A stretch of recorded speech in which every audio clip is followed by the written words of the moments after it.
Welcome, friends. Thank you for being here and opening yourself up to learning the 5 methods of prayer by Saint Teresa of Avila.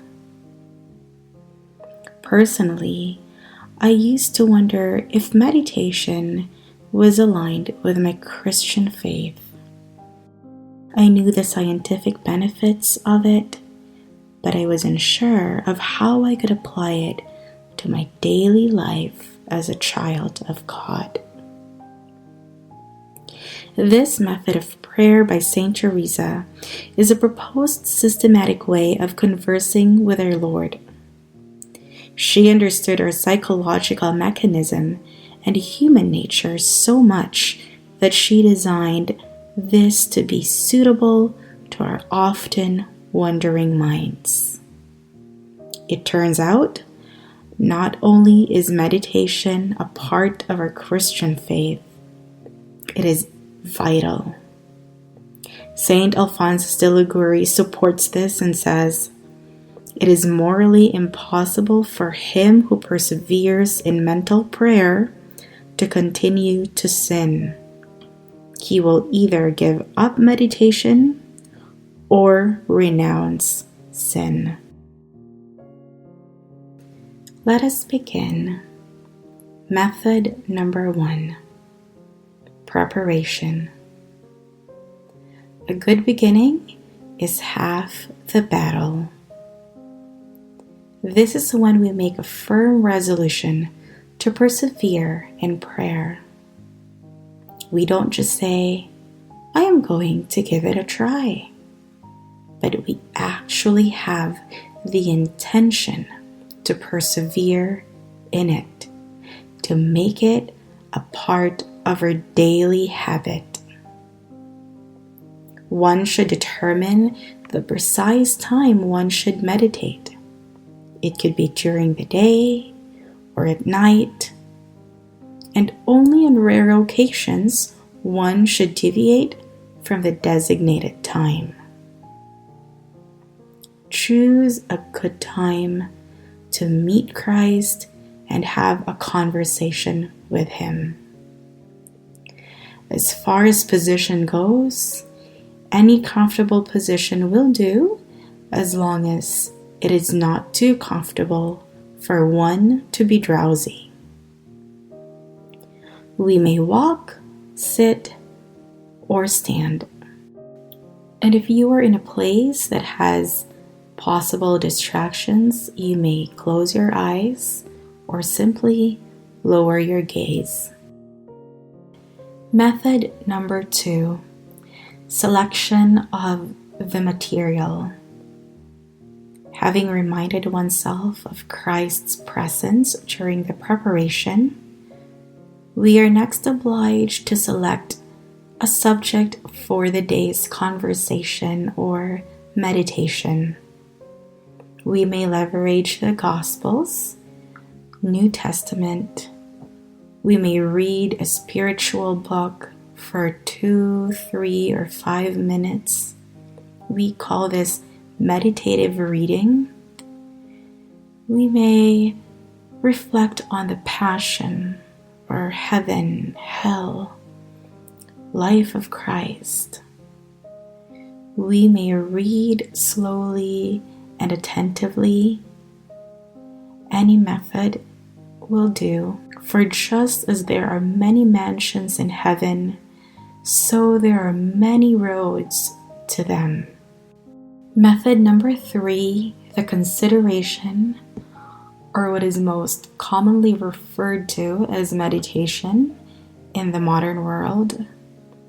After Christ's presence has been recalled and the proper material has been selected, we may now begin the examination of the day's matter. Consideration in the methods of Saint Teresa of Avila is actually only a prelude to the real function of meditation, which is conversation with Christ. This is when we use our imagination. This is when we think about the time, the place, the details of our material. We may even consider a vague general picture of the event, for example, the Passion or the birth of Christ. One may imagine that they are standing right there and reflect on the scene that they are witnessing. One may investigate and meditate from any angle of the particular event, place, or material that they have chosen. Method number 4, the conversation. This is the focal point of meditation. This is when we talk slowly and sincerely with Christ. We talk to Him as if we are talking to our friends, as if we are talking to our close friend. We speak frankly and freely, and we forgo the formality.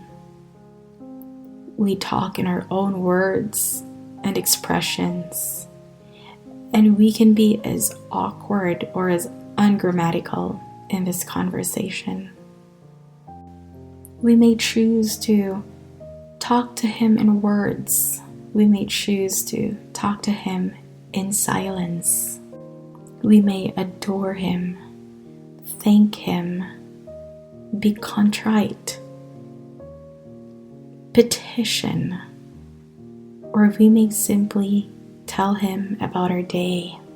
Depending on the length of the meditation or mental prayer, one could go back and forth between consideration and conversation.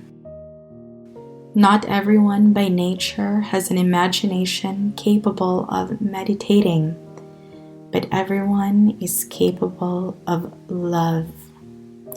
The soul profits not in thinking much, but in loving much.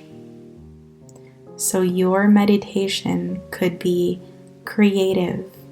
Your imagination could go on and on, or it could be simple, straightforward, and direct.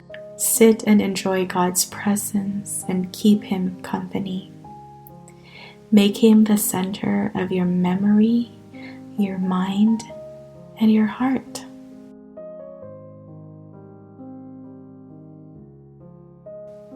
Lastly, the 5th method is the conclusion. This is an optional step, but we feel it to be of great value in making progress in prayer. This crowns the work, so to say.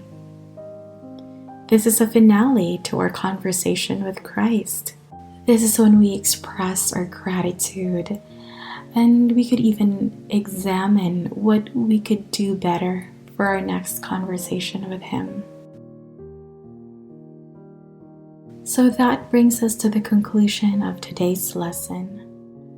A significant change in someone's life can happen when they start meditating. A well-made meditation enhances and enlivens vocal prayer. And not only is meditation a part of our Christian faith, it is a necessity. I pray that you would be able to use these 5 methods of prayer by Saint Teresa to provide a framework for a heart-to-heart conversation with Christ, which is the ultimate aim of meditation. Thank you and God bless.